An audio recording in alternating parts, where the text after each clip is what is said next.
সনাতন পৰম্পৰাত দুভাগ শাস্ত্ৰই বিশেষ স্থান অধিকাৰ কৰিছে। এভাগ শ্ৰীমদ ভগৱদ গীতা আৰু আন ভাগ শ্ৰীমদ ভাগৱত শাস্ত্ৰ। ভগৱান যা বাণী সা গীতা। ভগৱানে কোৱা কথা য'ত লিপিবদ্ধ হৈছে সেইখনক কোৱা হয় গীতা। ভগৱান লীলা কীৰ্তনম ভাগৱতম। য'ত ভগৱানৰ গুণানুকীৰ্তন সন্নিৱিষ্ট হৈ আছে সেইখনক কোৱা হয় শ্ৰীমদ ভাগৱত।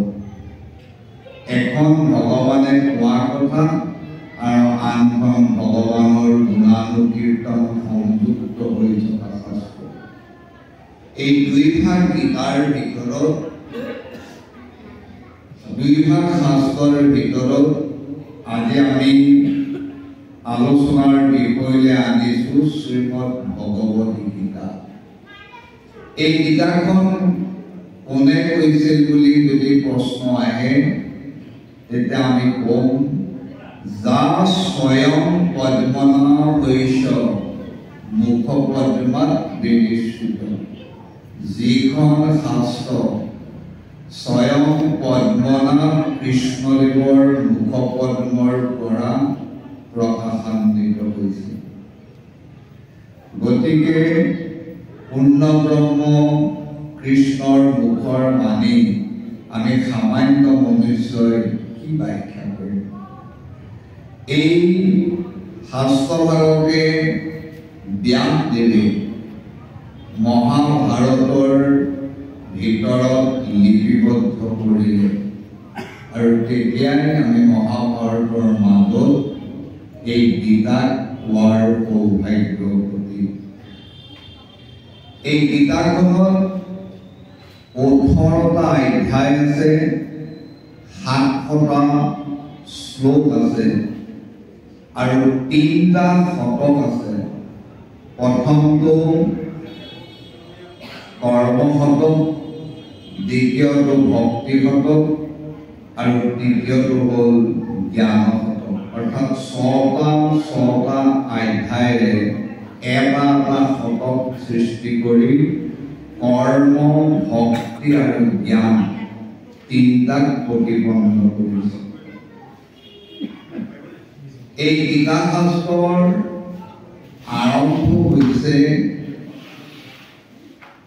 কুৰুক্ষেত্ৰ যুদ্ধত দুয়ো পক্ষ একত্ৰিত হৈ যুদ্ধ কৰিবলৈ উদ্যত হোৱাৰ প্ৰাকক্ষণত কৌৰৱ পক্ষীয় অংগৰাজ ধৃতৰাষ্ট্ৰই তেওঁৰ মন্ত্ৰীক সুধিছিল যি বুলি সেই শ্লোকেৰে গীতা শুভাৰম্ভ হৈছিল।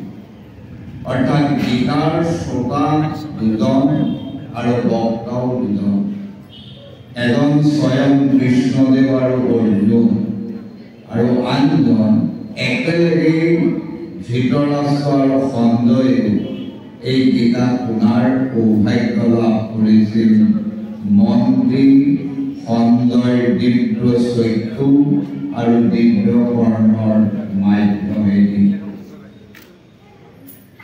আৰম্ভ হৈছে ধৰ্মক্ষেত্ৰে কুৰুক্ষেত্ৰে সমবেতাযুৎসৱ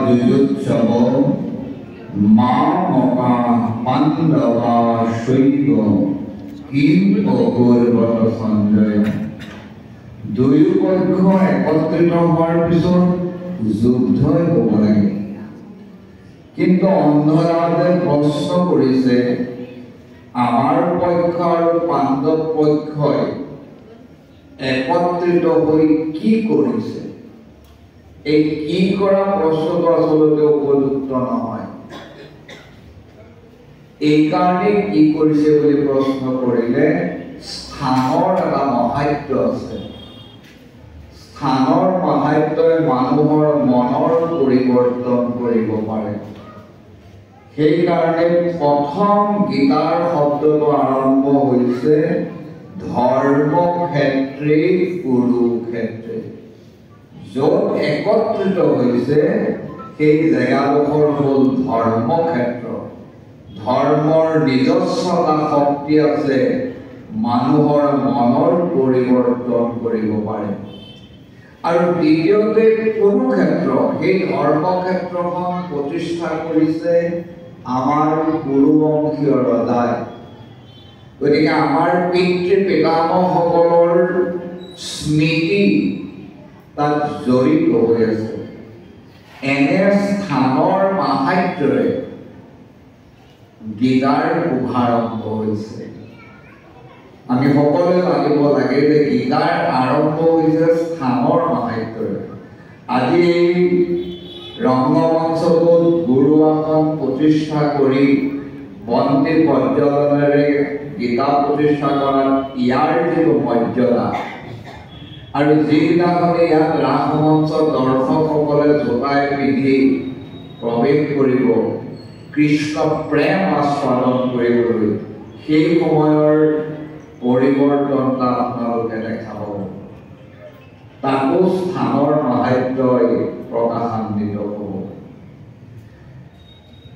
ইয়াৰ পিছত আমি এটা কথা দেখো দুৰ্যোধন এজন অহংকাৰী ৰজা বুলি সকলোৰে জ্ঞাত হৈ আছে কিন্তু তেনেজন দুৰ্যোধনৰ ৰজায়ো তেওঁৰ গুৰু দ্ৰোণাচাৰ্যৰ ওচৰলৈ গৈ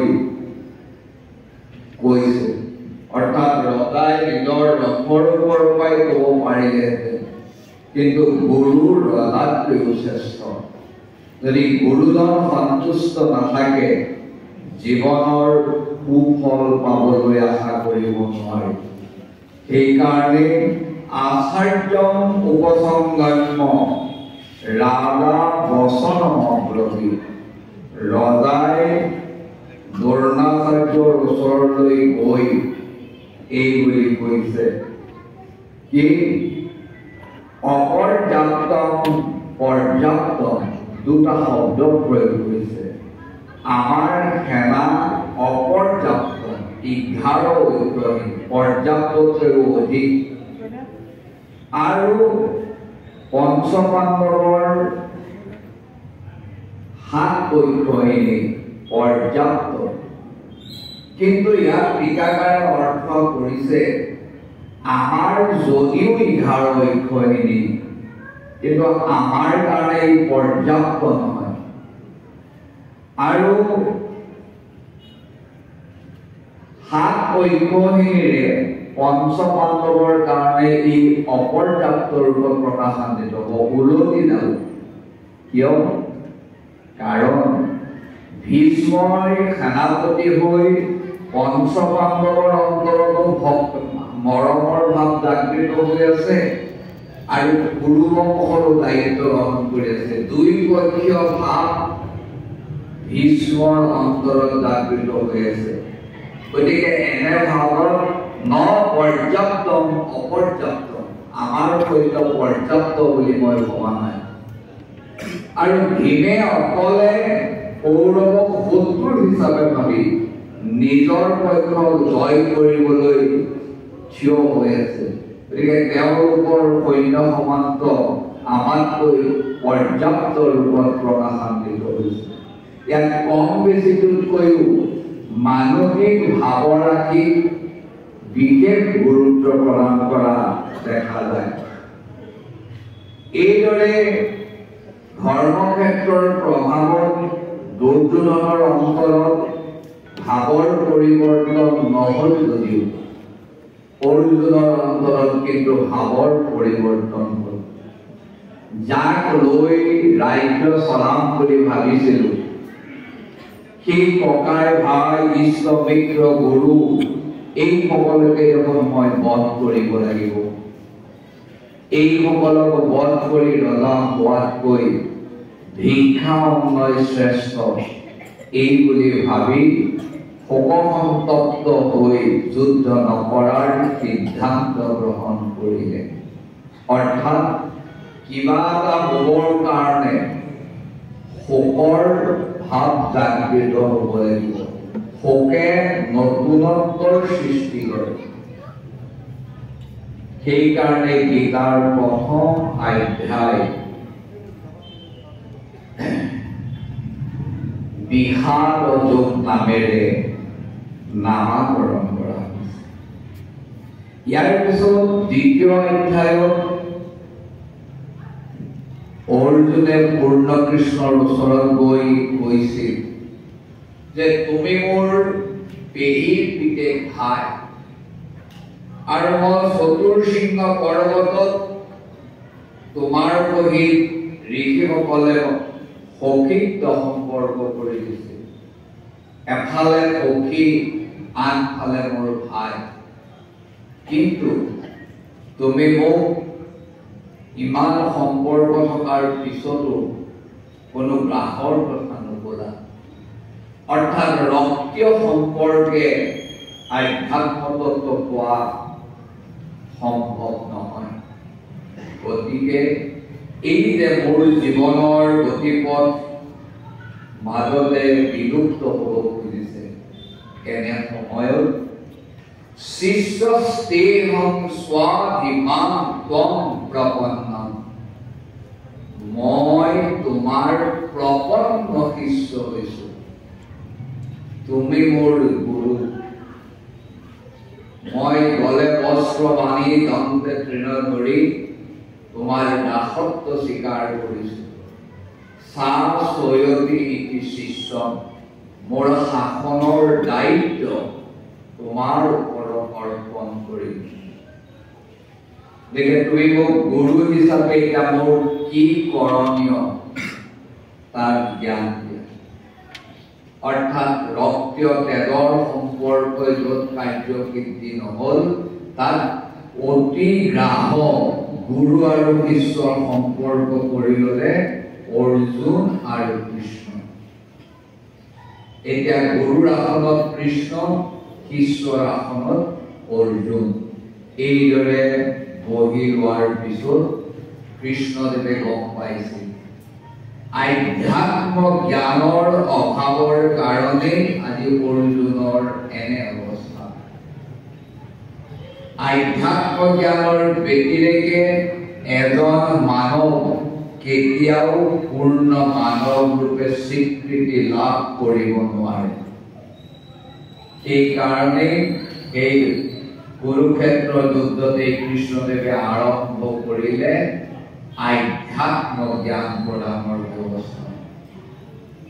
আত্মাৰ আশ্ৰয় লৈ থকা দেহক আশ্ৰয় লৈ থকা আত্মাৰ বিষয়ত যি জ্ঞান, এই জ্ঞান প্ৰদান কৰিবলৈ আৰম্ভ কৰিলে কৃষ্ণদেৱে।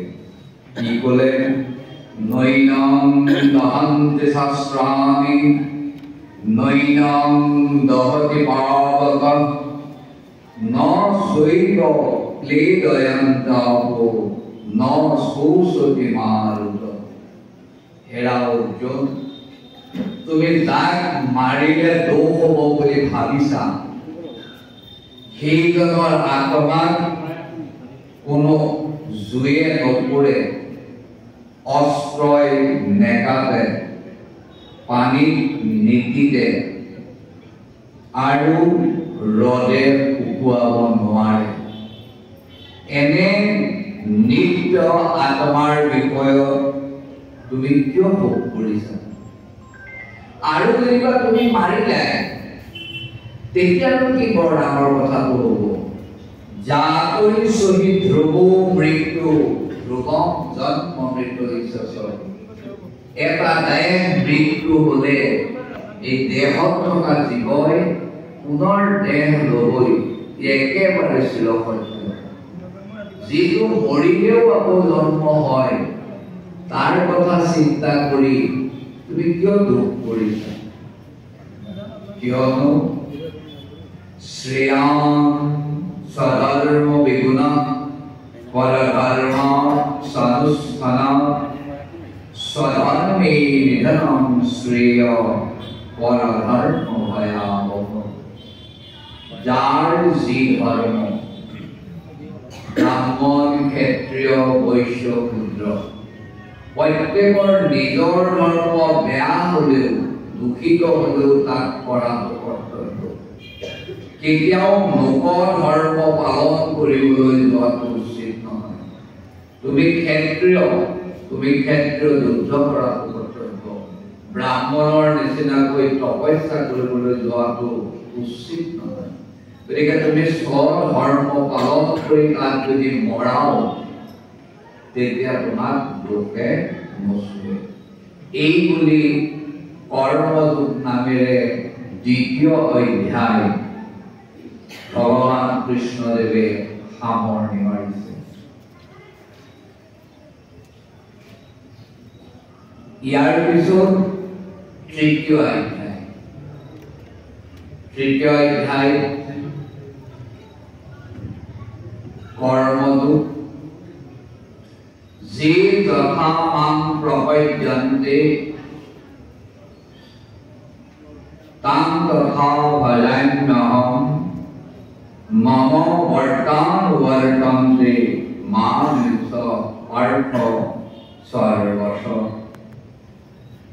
যে যথা মাং প্ৰপদ্যন্তে যি যেনেভাৱে মোক প্ৰাৰ্থনা কৰে তং তথৈব ভজাম্যহম তেওঁ মই তেনেধৰণেই ভজনা কৰোঁ মম বৰ্তানুবৰ্তন্তে মানুষ পাৰ্থ সৰ্বশ আৰু এই মানৱে যেনেধৰণেৰে মোক আৰাধনা কৰিব তেনেধৰণেৰে ফল পাব মই তুলনা হিচাপে ক'ব বিচাৰিম কংসই যিভাৱে ভগৱানক ভাবিছিল তেনেকেই ভগৱানক পাইছিল অঘাসুৰে যি ধৰণে ভগৱানক ভাবিছিল সেই ধৰণে অঘাসুৰে মুক্তি পাইছিল গতিকে যি যেনেকৈ ভাবে তেনেধৰণেৰে ফল লাভ কৰিবলৈ সক্ষম হয় গতিকে তুমি তেনে এটা গতিৰে আগবাঢ়া যি ধৰণে মোক ভাবিবা তেনেধৰণে তুমি ফল লাভ কৰিবলৈ সক্ষম হ'বা এই ক্ষেত্ৰত কৰ্ম অকৰ্ম আৰু বিকৰ্ম কৰ্মবিলাকৰ তিনিটা ভাগ আছে যিটো কৰ্ম তোমাক শাস্ত্ৰই কৰিবলৈ কৈছে সেইটো কৰ্ম যিটো কৰ্ম শাস্ত্ৰই কৰিবলৈ নিষেধ কৰিছে সেইটো অবিধেয় তাক অকৰ্ম বুলি কোৱা হয় আৰু বিকৰ্ম হ'ল নিষিদ্ধ কৰ্ম য'ত যিটো নিষিদ্ধ হয় তাক বিকৰ্ম বুলি কোৱা হয় এনেধৰণেৰে কৰ্ম সম্পাদন কৰিবলৈ কৈ চতুৰ্থ অধ্যায়ত ভগৱানে ক'লে শ্ৰদ্ধাৱান লভতে জ্ঞানম তৎপৰ সংজিতেন্দ্ৰিয় জ্ঞান লব্ধা পৰম শান্তিম অচিৰেণ অধিগচ্ছতি চতুৰ্থ জ্ঞান যোগত ভগৱানে ক'লে শ্ৰদ্ধাৱান লভতে জ্ঞান আপুনি জ্ঞান পাবলৈ হ'লে শ্ৰদ্ধা থাকিব লাগিব অশ্ৰদ্ধাৰে কোনো কাৰ্য সম্পাদিত নহয়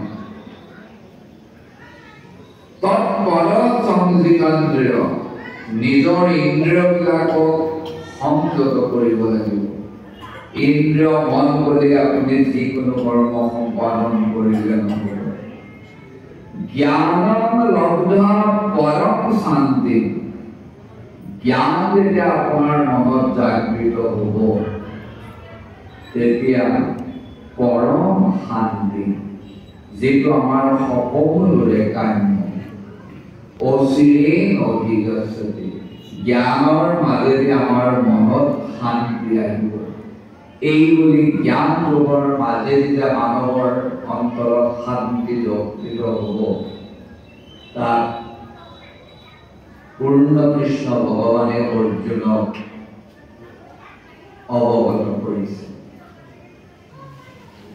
ভোক্তাৰং যজ্ঞ তপসা সৰ্বলোক মহেশ্বৰ শ্ৰীৰাম সৰ্বভূতানাং জ্ঞাত্বা মাং শান্তিমিচ্ছতি। যজ্ঞ তপসাং ভোক্তাৰং, মই যজ্ঞ আৰু তপস্যাৰ ফল ভোগ কৰোঁ। সৰ্বলোক মহেশ্বৰ, সকলো লোকৰ ময়ে হলো মহান ঈশ্বৰ।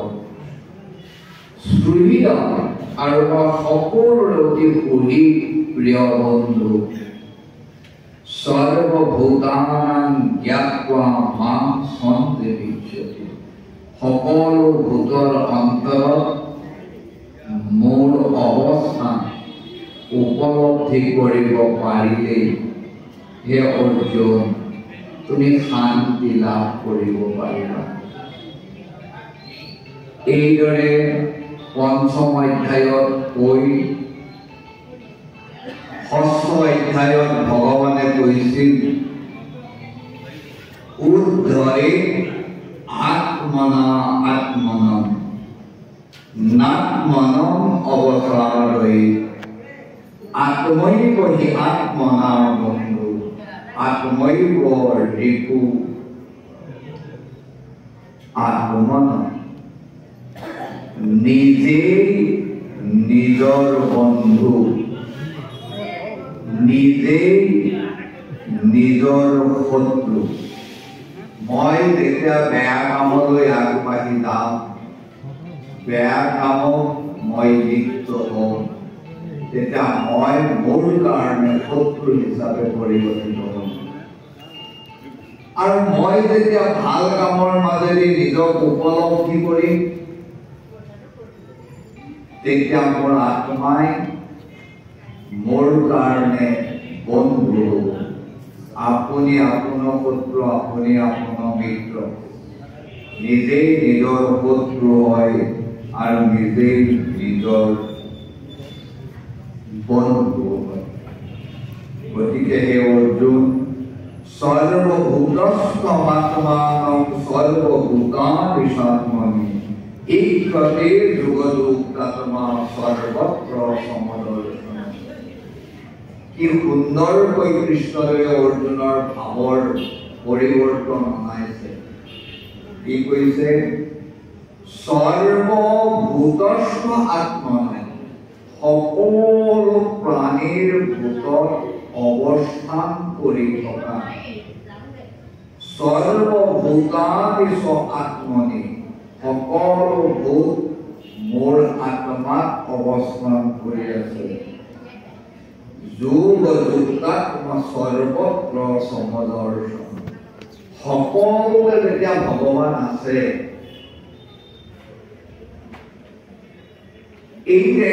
এইজন আমুক এইজন তামুক এনে ভাৱ নকৰি আমি দেহটো পঞ্চভূতৰ দেহ, মোৰ দেহটো খেতিয়ক তেজ মৰুত তোমাৰ দেহ, আপোনালোকৰ দেহটো খেতিয়ক তেজ মৰুত তোমাৰ দেহ।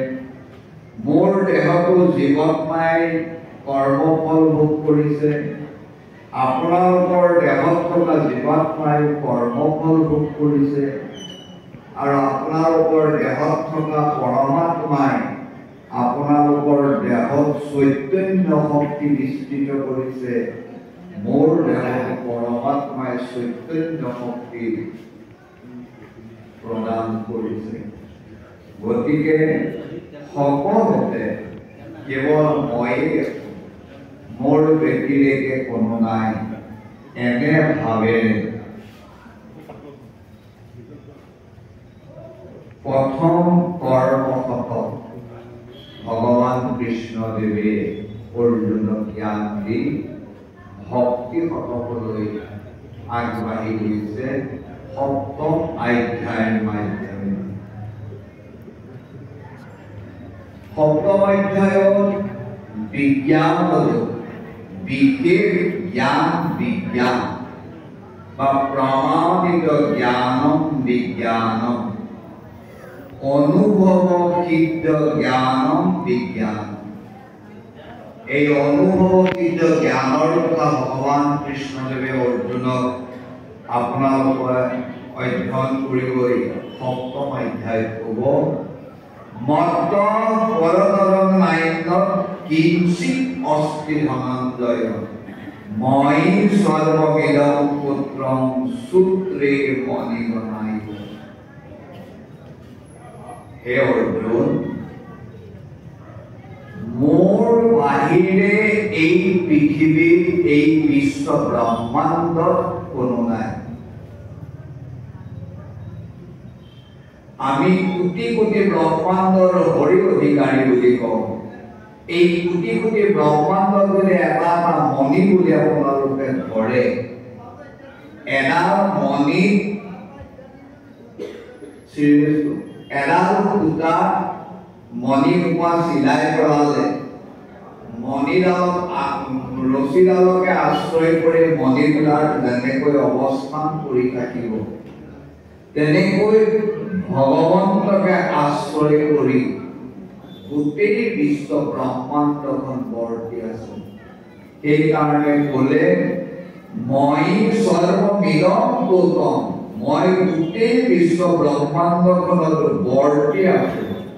সূত্ৰে মণিগণা, মণিবিলাক যেনেকৈ সূতাডালকে আশ্ৰয় কৰি লৈ বৰ্তি থাকে, তেনেধৰণেৰে এই বিশ্ব ব্ৰহ্মাণ্ডৰ ময়ে হলো সূতা আৰু তাতেই সমস্ত জগত বৰ্তি আছে। তাৰপৰা ক'লে বহু নাম জন্ম নাম অন্তে জ্ঞানবান মান প্ৰপদ্যতে বাসুদেৱ স্বল্পমিতি স্বমহাত্ম সুদুৰ্লভ। বহু জন্মৰ মূৰত জ্ঞানবান মান প্ৰপদ্যতে, জ্ঞানী লোকে মোক চিনি পাবলৈ, মোক বুজি পাবলৈ সক্ষম। কিন্তু বাসুদেৱ স্বল্পমিতি, সকলোতে বাসুদেৱ ভগৱান আছে, এই ভাৱটো কিন্তু জাগিবলৈ বহু জন্মৰ আৱশ্যক। বাসুদেৱ স্বল্পমিতি মাহাত্ম সুদুৰ্লভ, অতি দুৰ্লভ। সাপটোতো ভগৱান, চৰাইটো ভগৱান, মানুহতো ভগৱান, গছতো ভগৱান। বেদে ক'লে স্বৰ্গম খলীদম ব্ৰহ্ম, উপনিষদে ক'লে বাসুদেৱ স্বল্পমিতি, পুৰাণে ক'লে ইদম বিষ্ণুময়ং জগৎ, আৰু মহাপুৰুষ শংকৰদেৱে ক'লে সমস্ত ভূতত ব্যাপী আছো মই হৰি, সবাকো জানিবা তুমি বিষ্ণু বুদ্ধি কৰি। মহাপুৰুষজনে আমাক কোৱাৰ পিছতো আমাৰ মাজত এতিয়াও হিংসা দেশ চলি আছে। আমি এতিয়াও গুৰুজনৰ বাক্য মানি সকলোকে ভগৱত দৰ্শন কৰিব পৰা নাই। এইদৰে সকলোতে ভগৱানৰ অস্তিত্ব গীতাৰ সপ্তম অধ্যায়ত বৰ্ণনা কৰিলে কৃষ্ণ। অষ্টম অধ্যায় ব্ৰহ্মলোক। এই ব্ৰহ্মলোকত কৃষ্ণদেৱে অৰ্জুনক ক'লে, হে অৰ্জুন, অন্তকালে মাম এক স্মৰণ মুক্তা ফলে বৰম প্ৰদাতি সমভাবম যাতে নাস্তি পত্ৰ সংশয়। এই বিষয়ত তুমি কোনো সংশয় নকৰিবা।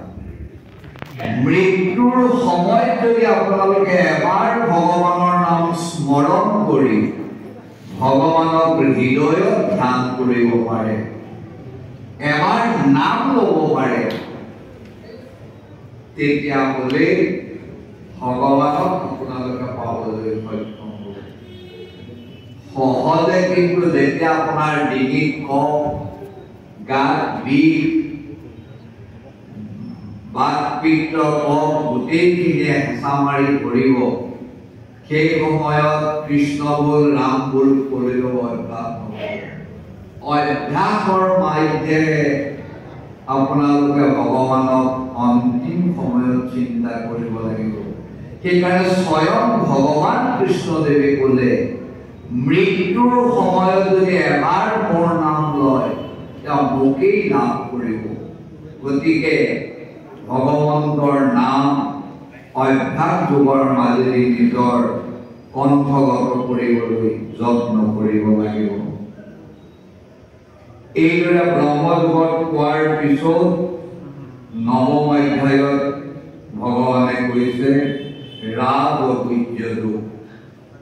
ৰাগ বিদ্যা ৰাগ বীৰ্য যোগত তেওঁ ক'লে ময়া ততমিদং সৰ্বং জগৎ অব্যক্ত মূৰ্তিনা মৎস্থানি সৰ্বভূতানি ন সামন্তেষু অবস্থিত। এই সমস্ত বিশ্ব ব্ৰহ্মাণ্ডৰ জীৱ জগত মোকে আশ্ৰয় লৈ আছে। আপোনালোকে গম নাপায় ভগৱানৰ আশ্ৰয় নাথাকিলে আমি বৰ্তি থাকিব নোৱাৰো, কিন্তু ভগৱানে আমাৰ ওপৰত বৰ্তি নাথাকে। গতিকে যাৰ অবিহনে আমি বৰ্তিয়ে থাকিব নোৱাৰো সেইজন ভগৱানৰ প্ৰতি শ্ৰদ্ধা থকাটো আমাৰ প্ৰতিজনৰ কৰ্তব্য।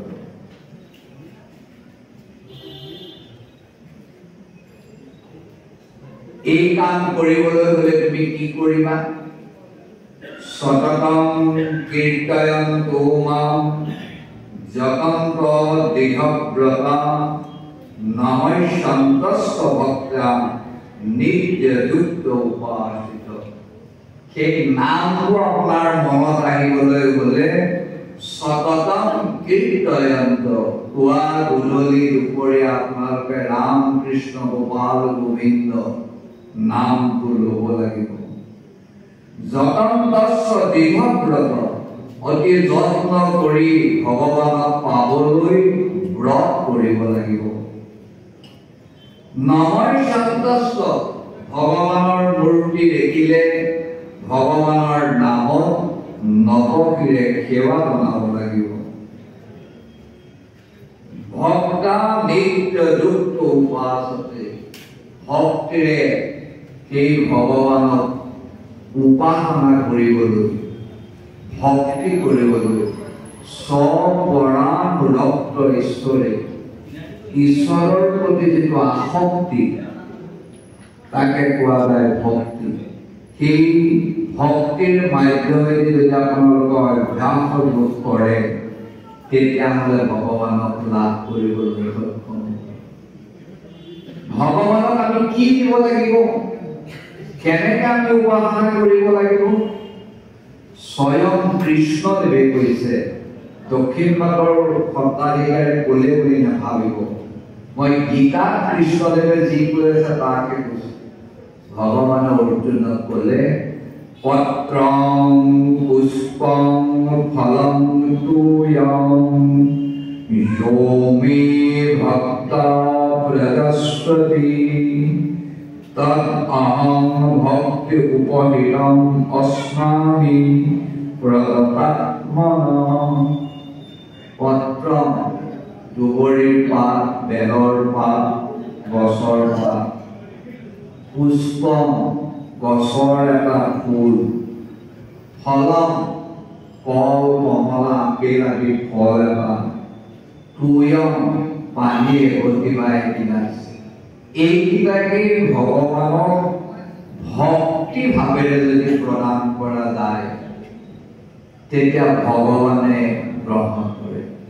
মই দুখীয়া, কেনেকে ভগৱানক আৰাধনা কৰিম? হয় নাই?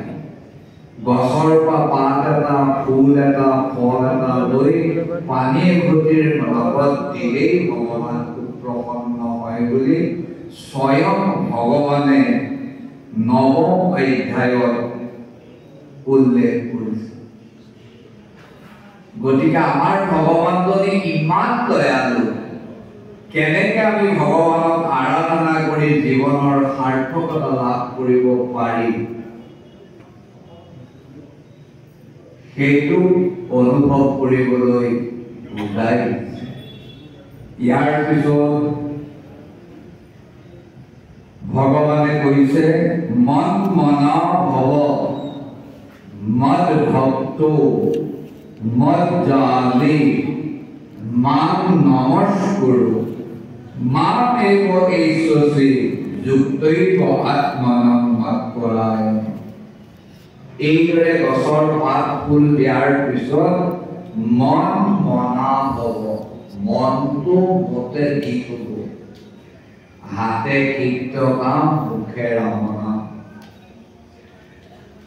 মন ভক্ত মোৰ প্ৰতি একনিষ্ঠ হ'ব প্ৰভুৱে কৃপা কৰিব হ'ব মই প্ৰভু কৈছো তোক কৃপা কৰিব মন জাতি মোক পুৱা গধূলি যতন কৰিবা মান নমস্কুৰু কোনে ক'ব আৰু নিজে নিজক নমস্কাৰ কৰিবলৈ কিন্তু আমাৰ কৃষ্ণদেৱে কৈছে মান নমস্কুৰু মোক তুমি নমস্কাৰ কৰিবা মোকেই তুমি পাবা ইয়াত কোনো সন্দেহ নাই যাক পালে মানুহৰ আৰু পাবলৈ বাকী নাথাকে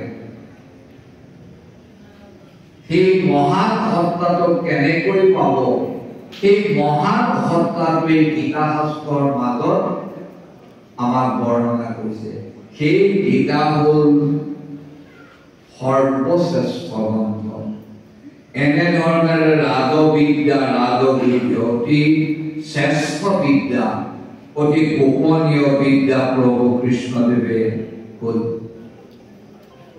ইয়াৰ পিছত আহিল বিভূতি ভগৱানে এবাৰ কোন কোন কেনেকৈ থাকে তাকো ক'বলৈ পাহৰা নাই নৱম অধ্যায়ত ক'লে অহম আত্মা গুৰাকীশ সৰ্বভূত আশ্ৰয়স্থিত অহম আদিষ্ট মধ্যংস ভূতানাম অন্তৈবশ অহম আত্মা সকলোৰে আত্মা হৈছো মই সৰ্বভূতানাম ভূতাশয় আশ্ৰিত সকলো ভূতক আশ্ৰয় কৰি মই বৰ্তি থাকো অহম আদি এই বিশ্ব ব্ৰহ্মাণ্ডৰ আদি মই মধ্য মই আৰু শেষ সংহাৰকৰ্তা হিচাপে মই গতিকে মোৰ ইচ্ছাতে এই বিনন্দ বিৰাট বিশ্ব ব্ৰহ্মাণ্ড সৃষ্টি স্থিতি লয় সাধিত হৈছে এনেখন বিশ্ব ব্ৰহ্মাণ্ডৰ নায়ক কৃষ্ণদেৱে তেওঁ কেৱল এটা গছৰ পাত এটা ফল আৰু এটোপাল পানীৰে আৰাধনা কৰিবলৈ আমাক পৰামৰ্শ প্ৰদান কৰিছে গীতা এইদৰে নৱম অধ্যায় পিছত দশম অধ্যায় বিভূতি যোগত ক'লে আধ্যাত্ম বিদ্যা বিজ্ঞান বাদ প্ৰবদতাম এই যে সকলোবিলাক বিদ্যা আছে আৰ্টছ হওক কমাৰ্চ হওক চায়েন্স হওক ইঞ্জিনিয়াৰিং হওক সকলো বিদ্যাৰ ভিতৰত কিন্তু মই আধ্যাত্ম বিদ্যাহে মই এইবুলি ভগৱন্তৰ বিভূতি যুগত কোৱাৰ পিছত একাদশ অধ্যায়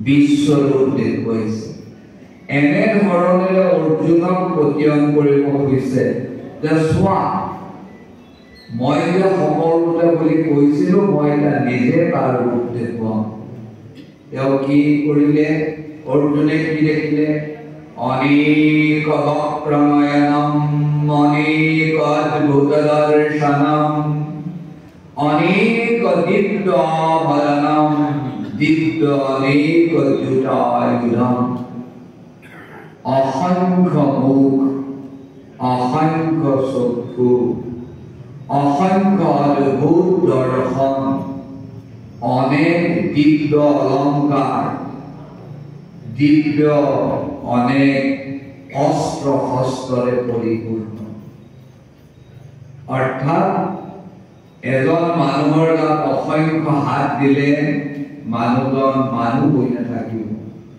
অৰ্জুনে দেখা পাইছিল জ্ঞান চক্ষুৰে যে 18 ঐক্যদিনীৰ গাতে পূৰ্ণ কৃষ্ণ ভগৱান বিৰাজিত হৈ আছে। সেইকাৰণে অসংখ্য হাত, অসংখ্য মূৰ, অসংখ্য ভৰি, অসংখ্য পেটেৰে, অসংখ্য অলংকাৰেৰে কৃষ্ণদেৱক দেখা পাইছিল। আৰু এই কৰি দেখাৰ পিছত কৃষ্ণদেৱে কৈছিল তস্মাৎ উত্তিষ্ঠ যশোলভস্য জিত্বা শত্ৰূন ভক্ষৰাজ্যং সমিদ্ধং ময়ৈব এক নিহতা পূৰ্বমেব নিমিত্তমাত্ৰং ভব সৰ্বহাসি। এই সৰ্বহাসি, তুমি হাতত ধনুখন লৈ উঠা। তুমি কাৰোবাক মাৰিবৰ কাৰণে চিন্তা কৰিব নালাগে। মই সকলোবিলাকক মাৰিয়ে থৈছো, কেৱল তুমি নিমিত্ত মাত্ৰ হব সৰ্বহাসি। কেৱল তুমি নিমিত্ত হৈ থিয় হোৱা। মই সকলো কালশক্তিৰ মাধ্যমেদি নিক্ষেপ কৰি দিম। অৰ্জুনে হাৰিব বুলি ভাবিবলৈ ধন নথৈ কৃষ্ণদেৱে আগতেই এনেধৰণে কৈছে পৰম মদ ভক্ত সম্মবৰ্জিত নিৰ্বৈৰ সৰ্বভূতেষু দশ মামেতি পাণ্ডৱ। মত কৰ্মকে মোৰ কাম কৰা। আমাৰ গাঁওখনৰ কাম আছিল প্ৰতি ঘৰ মানুহে প্ৰতিটোলৈ নামঘৰটো মচে। প্ৰত্যেক ঘৰ মানুহে ৰাতিপুৱা নামঘৰটো মচাৰ সৌভাগ্য পায় বহু বছৰৰ মূৰত। কিন্তু আজিকালি পইচা দি এজন নামঘৰীয়া ৰখাই থয়, অৰ্থাৎ ভগৱানৰ কৰ্মৰ পৰা আঁতৰি থাকে। নামঘৰবোৰ মচাৰ কিমান ফল তাক বৰ্ণনা কৰি শেষ কৰিব নোৱাৰি। সেইকাৰণে আমাৰ অগ্ৰজসকলে প্ৰতি ঘৰে ঘৰে নামঘৰ মচিবলৈ দায়িত্ব প্ৰদান কৰিছিল। এতিয়া কৃষ্ণদেৱে কৈছে মত কৰ্মকৃত, মোৰ কৰ্ম কৰা। মত পৰম মত ভক্ত, মোৰ একনিষ্ঠ ভক্ত হোৱা। সংগবৰ্জিত, অসৎ সংগত আঁতৰাই থোৱা। নিজৰ দেহতে থকা লোভ, মোহ, কাম, ক্ৰোধ, মদ, মাৎসৰ্য এইবিলাকক নাইকিয়া কৰা। তেতিয়া তুমি মুক্তি লাভ কৰিবলৈ সক্ষম হ'বা। একেবাৰে সহজ উপায় কৃষ্ণদেৱে গীতাৰ মাধ্যমেৰে মানৱক প্ৰদান কৰিছে। দ্বাদশ অধ্যায়ত ভক্তি যোগত ভগৱান কৃষ্ণদেৱে ক'লে যো ন হৃষ্যতি ন দেশতি ন সুসতি ন কাঙ্ক্ষতি শুভাশুভ পরিত্যাগী ভক্তিমান প্রিয়। যি লটাৰীত 1 লাখ টকা পালেও আনন্দ নকৰে, যি নিজৰ পুত্ৰ বিয়োগ হলেও দুখত কাতৰ নহয়, ভগৱানৰ ইচ্ছাত পাইছো, ভগৱানৰ ইচ্ছাতে ল'ৰাটো হেৰাইছে, সকলোটো ভগৱানেই কৰিছে। মই ল'ৰাটোক জন্মও দিব নোৱাৰো, মই ল'ৰাটোক ডাঙৰ দীঘল কৰিব নোৱাৰো, মই ল'ৰাটোক নমৰাকে ৰাখিও থব নোৱাৰো। মই মাত্ৰ কাৰণ ৰূপে বৰ্তি আছো। এনে ভাৱেৰে যিসকল থাকে তেনেজন ব্যক্তিয়ে মোৰ প্ৰিয়। এই বুলি দ্বাদশ অধ্যায় ভক্তি যোগত ভগৱান কৃষ্ণদেৱে কৈ প্ৰকৃতি পুৰুষ বিবেক যোগ 13 অধ্যায়ত জ্ঞান শতকলৈ আগবাঢ়িছে। আমি ইতিমধ্যে কৰ্ম আৰু ভক্তি 2টা শতক 12টা অধ্যায় পাৰ হৈ 13 নম্বৰ অধ্যায় প্ৰকৃতি পুৰুষ বিবেকটো প্ৰকৃতি মানে দেহ পুৰুষ মানে জীৱ প্ৰকৃতি মানে মহিলা পুৰুষ মানে মতা মানুহ নহয় শংকৰদেৱ মাধৱদেৱ কৃষ্ণদেৱে বাৰে বাৰে এটা কথাই কৈছে প্ৰকৃতি হ'ল এই দেহটো আৰু পুৰুষ হ'ল দেহৰ মাজত সোমাই থকা জীৱ এই প্ৰকৃতি পুৰুষ বিবেক হৈছে পুৰুষৰ প্ৰকৃতি স্থূলি ভূমতে প্ৰকৃতিদান গুণা কাৰণং গুণসংগস্য সৎ অসৎ যদি জন্মস্য অকল এই শ্লোকটো যদি কোনোবাই জানি থয় তেতিয়াই জীৱনৰ সৰ্বোচ্চ শ্ৰেষ্ঠ আহৰণ উপৱেশন কৰিব পাৰিব পুৰুষৰ প্ৰকৃতি স্থূলি পুৰুষ মানে জীৱটোৱে প্ৰকৃতিস্থ প্ৰকৃতি মানে দেহৰ মাজত সোমাই থাকি প্ৰকৃতিদান গুণানুমতে দেহৰ হাত ভৰি চকু কাণ নখ ইন্দ্ৰিয় কৰা কৰ্মবিলাক জীৱটোৱে ফল ভোগ কৰি থাকে পুৰুষে প্ৰকৃতিৰ দেহত থাকি প্ৰকৃতিৰ দশবয়ব ইন্দ্ৰিয়বিলাকে কৰা কৰ্মবিলাক ভোগ কৰি থাকে স্বয়ং কৃষ্ণদেৱে কৈছে